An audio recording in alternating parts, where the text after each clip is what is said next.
그런 말씀 하시잖아요. 이제 하루에 10시간씩 공부해야 서울대 간다. 저는 시간을 목표로 공부를 했더니 물어본 사람, 궁금한 사람, 내가 대답해줄게. 연구대답이 돌아왔습니다. 와! 안녕하세요. 역시 주인공은 아시죠 다들? 네, 제가 주인공이에요. 많이 기다리셨죠? 여러분들이 많이 기다리셨을 줄 알고 제가 얼른 찾아왔습니다. 지금 바로 제재 연고대답 해보러 가겠습니다. 우!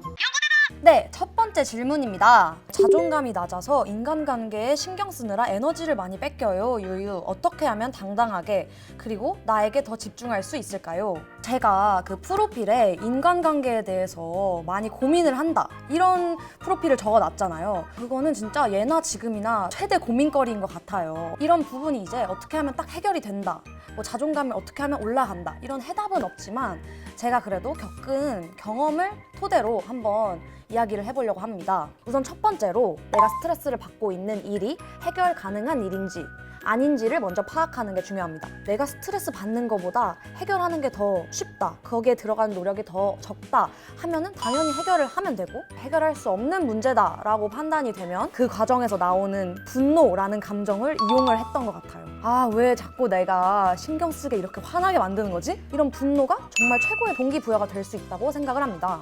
실제로 저 같은 경우에는 그것 때문에 스트레스 받는 제 자신이 너무 짜증나는 거예요. 친구들이랑 뭐 이렇게 막 뭉쳐 다니면서 스트레스 받는 게 너무 짜증나. 그래서 저는 그냥 쉬는 시간에 이어폰을 끼고 막 바로 공부를 한다거나 다른 교실로 가서 더 빡시게 열심히 공부를 할 수 있는 그 원인이 되었고, 결과적으로 저는 좋은 성적이라는 좋은 결과를 얻었고, 그 제쳐뒀던 그 문제들도 결국에 1, 2년 지나서 오해도 다 풀리고, 그때 만났던 이제 좋은 친구들도 지금도 잘 만나거든요. 지금의 그 문제 때문에 해결 못해서 어떡하지? 막 이렇게 안달복달하지 않으셨으면 좋겠습니다. 두 번째로, 생각보다 남들은 여러분한테 관심이 없습니다. 오늘 같은 반에 앉아있던 그 친구가 뭐를 입었고 어떤 말을 했는지 다 기억하실 수 있으신가요? 생각보다 남들은 여러분한테 관심이 없습니다. 물론 저한테는 좀 관심이 있을 수도 있는데, 네, 장난이고요. 여러분이 하고 싶은 거 하고 남들 시선 신경 쓰지 말자. 조금 더 대범하게 마음가짐을 갖고 살아가셨으면 좋겠습니다. 세 번째로, 정말 나쁜 습관 중에 하나가 바로 저와 남들을 비교하는 거예요. 뭐 성적으로 비교할 수도 있고, 왜 쟨 잘하지?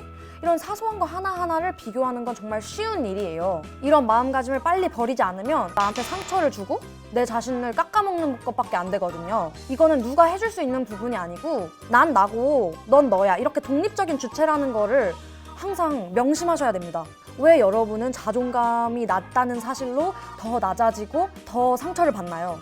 지금 사회에서는 자존감을 높이려고 계속해서 강요를 하는데, 어떤 사람은 키가 크고 어떤 사람은 키가 작은 것처럼 자존감이 높은 사람이 있고 낮은 사람이 있는 거예요. 빨리 자존감을 높여야 되는데 오히려 이런 걸 더 스트레스를 받지 마시고 그냥 있는 그대로 난 자존감이 낮아, 그래서 이런 상처를 받는데 어떻게 하면 덜 상처를 받을 수 있을까, 그냥 이런 식으로 조금씩 바꿔나가는 것에 초점을 맞추시고 여러분들 조금 더 행복해지셨으면 좋겠습니다. 특기자 전형으로 아시아 학부를 지망하는 학생인데 자소서, 면접, 대학 내에서 진행되는 수업이 모두 영어인지 궁금합니다. 정확히 뭘 배우는지도 궁금해요. 네, 모든 수업은 영어로 진행됩니다. OT, 세터도 모두 다 영어예요. All English. You know? 수업은 토의와 발표 위주의 소규모 수업으로 진행이 됩니다. 아시아 학부는 동아시아 지역 국가들의 영향력이 증대됨에 따라서 그 지역의 문화나 역사, 사회, 인문학 전반적에 걸친 과목들을 배우고 있습니다. 영어 공부를 이제 따로 해야 되냐 이런 질문을 주셨는데, 저 같은 경우에는 국제대 입학을 위해서 따로 영어 공부를 하진 않았습니다. 이제 수능 공부, 내신 공부에서 영어가 가장 재미있었고, 또 영어를 뭔가 좋아하고 잘한다는 소리도 좀 듣고 해가지고 자연스럽게 지원을 해보게 된 것 같아요. 그런데 말입니다, 한국 토박이인 입장에서 모든 수업을 영어로 듣는다는 게 조금 쉽지는 않아요. 호락호락하지가 않아요, 여러분. 세상이 뭔가 고등학교 때부터 이제 국제학부만을 위해서 회화 공부 시간을 투자하고 이럴 필요는 없겠지만 그래도 영어로 자유로운 의사소통이 요구되기 때문에 그런 거에 조금 흥미를 느끼고 자신이 있다 하는 친구들이 지원을 하시면 좋을 것 같습니다. 네, 다음 질문입니다. 하루에 평균 몇 시간 공부하셨나요? 시험 기간에 시간 관리 잘하는 방법 좀 알려주세요. 그런 말씀 하시잖아요. 이제 하루에 10시간씩 공부해야 서울대 간다. 저는 10시간을 목표로 공부를 했더니 평균 6시간 정도 공부를 했다고 말씀드릴 수 있을 것 같아요. 6시간이라는 평균 공부 시간을 위해서 저는 학교에 있는 시간에서 아침 자습 시간, 또 쉬는 시간, 점심 시간, 짜투리 시간을 모두 모은 거죠. 이런 시간들 다 합쳐봤더니 평균적으로 1시간 반 정도 공부할 수 있는 시간이 나오고 방과 후에 야자 시간이나 아니면 독서실에 가는 시간 5시간 정도 나오더라고요. 그래서 합쳐서 6시간, 7시간 정도 나옵니다. 어떤 생각이 드세요? 의외로 적네? 아니면 어떻게 그런 시간이 나오지? 학교를 다니면서? 이 6시간을 확보하는 게 쉬운 일은 아니라고 생각을 합니다. 그러면 이제 어떻게 이렇게 공부 시간을 많이 확보할 수 있는지 제가 그 팁을 3가지로 정리를 해드리겠습니다. 우선 첫 번째, 플래너를 쓰자입니다. 또 뻔한 소리 나와가지고 혹시 이제 끄려고 하시는 거 아니죠? 잠깐만 들어보세요. 이따가 더 자세하게 설명을 하겠지만 플래너를 쓰면 밥 먹는 시간과 뭐 이동 시간 이런 게 굉장히 많이 버려지는구나를 알 수 있고 이런 짜투리 시간을 찾아낼 수 있습니다. 자, 두 번째입니다. 스탑워치를 사용하자. 또 뻔한 얘기라서 끌려 그랬어요? 이번에 한 번만 들어봐. 한 번만 더 들어봐요. 내가 진짜 집중한 시간에만 딱 재는 거예요. 이거는 뭐 쉬는 것도 아니고 공부를 하는 것도 아닌 그 애매한 스탠스를 버리는 것에 굉장한 도움을 줍니다. 여러분이 확실하게 나눠주셔야 돼요. 쉬는 시간에는 스탑워치를 끄고 완전한 휴식 시간을 즐기고 또 공부할 때는 스탑워치를 딱 켜가지고 공부 시간을 확실히 확보를 해야 합니다. 이 2가지를 딱 나눠주시는 게 굉장히 중요해요. 세 번째로 24시간이고 모두에게 똑같은 시간이 주어져 있습니다. 근데 왜 누구는 계속 시간이 모자라서 막 해야 될 거 못하고 막 누구는 여유롭게 운동도 하고 막 과제도 하고 할 수 있는 걸까요? 집중력과 효율적으로 사용하는 게 중요하기 때문입니다. 같은 시간을 공부하더라도 어떻게 집중을 하는가, 그 시간에 효율적으로 사용을 하는가가 중요합니다. 흐물흐물하게 5시간씩 해도 막 안 끝내 있고 막 지치는 건 지치는 대로 막 힘들고 그렇잖아요. 그거를 이렇게 딱 단단하게 집중을 해가지고 확실하게 그 1시간을 사용한다고 생각을 하셨으면 좋을 것 같아요. 다음 질문입니다. 저번에 플래너 소개해 주신 거 너무 좋았어요.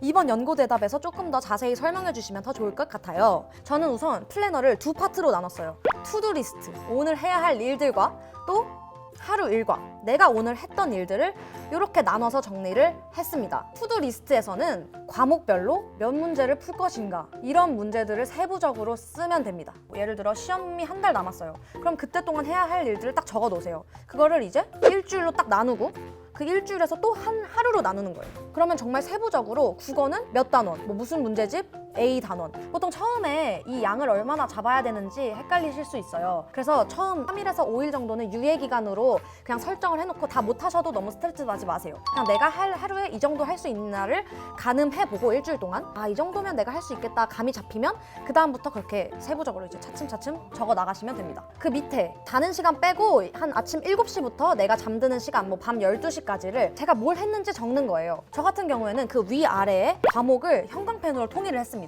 영어는 뭐 갈색이다. 그러면 밑에 내가 영어 공부한 시간에는 갈색으로 표시를 하는 거예요. 그리고 그 외에 자거나 졸거나 밥 먹거나 휴식 시간은 그냥 검정색으로 휴식, 잠 이렇게 하얀색 칸으로 남겨놓는 겁니다. 따라하기 참 쉽죠? 네, 이렇게 여러분들의 질문에 답변을 하는 시간을 가져보았는데요. 요즘 막 시험 기간이라 많이 힘도 들고 많이 갑갑하시죠? 힘든 와중에 제재 연고 대답이 여러분에게 조금이나마 뭔가 힘이 됐으면 좋겠고 여러분들한테 오늘 그냥 너무 수고했다, 나 자신에게 잘했다 이렇게 말해주는 하루가 되었으면 좋겠습니다. 그리고 이제 여러분들이 많이 기다리셨을 다음 타자의 프로필이 고정 댓글로 올라갈 거예요. 궁금했던 점들 많이 달아주세요. 구독하고 좋아요. 안녕. 여러분 시험 기간 화이팅! 화이팅!